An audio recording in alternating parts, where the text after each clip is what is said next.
Deux poids de 150 N et de 250 N sont suspendus de part et d'autre d'une poulie. On nous demande de déterminer la tension dans la corde ainsi que l'accélération de ces poids.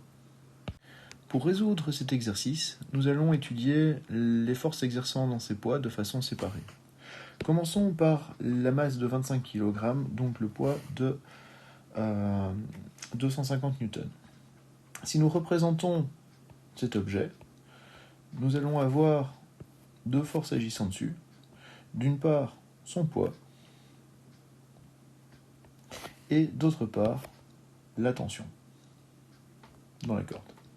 Concernant le second poids, donc la masse de 15 kg ou le poids de 150 N, si vous préférez, nous allons également avoir le poids qui va agir dessus et la tension.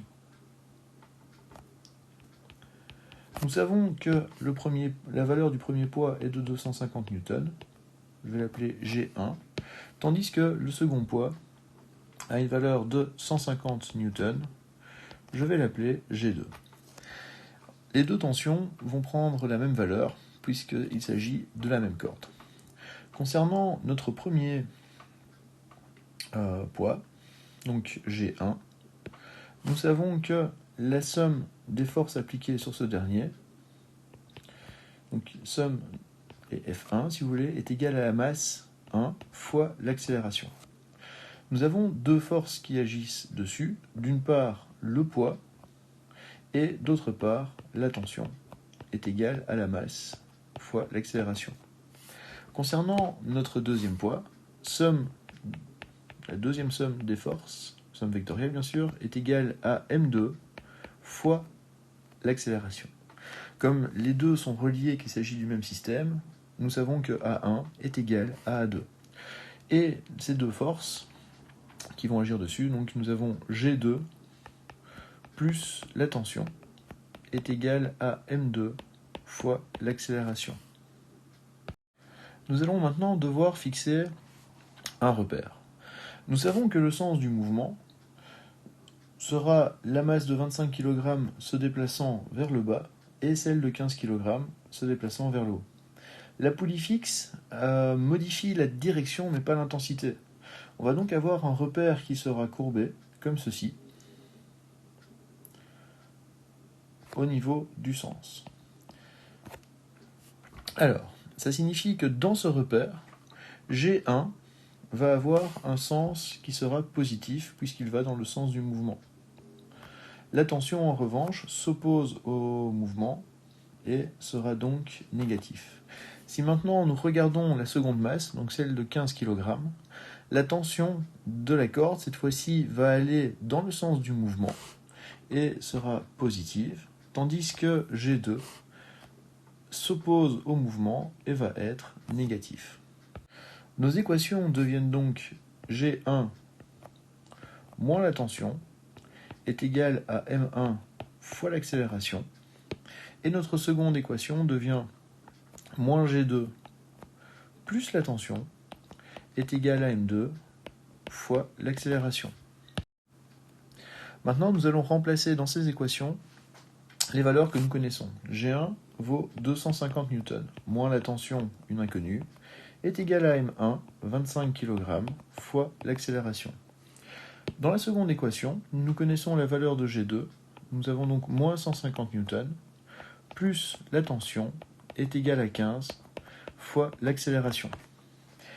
En observant ces équations, nous remarquons que nous avons un système de deux équations à deux inconnues, puisque ces deux systèmes étant reliés par la même corde, ils partagent la même tension, et les deux partagent également la même accélération. Pour résoudre ce système, nous allons, dans chacune des deux équations, isoler l'accélération. Notre première équation devient donc 250 moins t sur 25 est égal à l'accélération, et notre seconde équation devient l'accélération est égale à t moins 150 sur 15. Pour les résoudre, nous allons les égaler. Nous avons donc 250 moins t sur 25 qui est égal à l'accélération, et l'accélération est également égale à t moins 150 sur 15. Nous avons maintenant une équation à une inconnue que nous allons pouvoir résoudre. Nous avons 15 fois 250 moins t est égal à 25 fois t moins 150. Ce qui devient, en distribuant 3750 moins 15t, est égal à 25t moins 3750. Nous trouvons donc que 7500 est égal à 40t. Il en ressort que la tension vaut 187,5 newtons. Maintenant que nous connaissons la tension, nous allons pouvoir déterminer l'accélération. Pour ce faire, nous allons travailler dans notre seconde équation, où l'accélération